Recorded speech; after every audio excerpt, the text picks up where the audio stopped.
In this video, I'm going to show you how to remove opening soon on Shopify. So the first thing that you'll need to do once you open your browser, simply go to shopify.com. So let me just go and fix that, shopify.com here. And that should take you to their website. You can simply click on login to log in into your account. If you don't, go and create an account. So for me here, my store expired. So let's just go here to all stores and create a new store right away, very fast. I'm just going to skip everything because I want just my store. So as you can see, this will create a store for 3 days because I don't have a plan. So it will create a store for me for 3 days to use. So now how to remove the opening soon on Shopify. So if we go as an example now, once we have our store.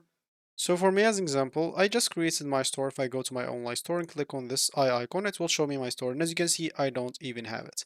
But for you, if you do have it, just go to this list panel. Here, click on online store and you'll have to go down to preferences. Once you go and click on that here, as you can see, you should find your password is password protected. What you'll need to do is simply you remove the password first of all, or because people that doesn't have the password example will not be able to access it. But if you want to let anyone access your online store, you will need to basically pick a plan.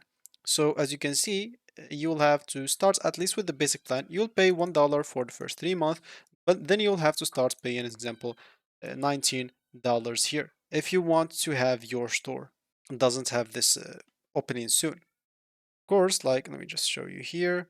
If I go again to my online store, because it showed me like that because I already logged in. If I go to an incognito, I will see this opening soon, as you can see in here. So to remove it, as example, you can enter a password and you can go here as example. Let me just go close this and enter that password right here as example. Click on enter and I'll be able to enter it. But so you can remove the password, you'll need to simply pick a plan. You will have to pick a plan as you can see in here, and you should be good to go. So that should be it for me in this video. Thank you for watching and goodbye.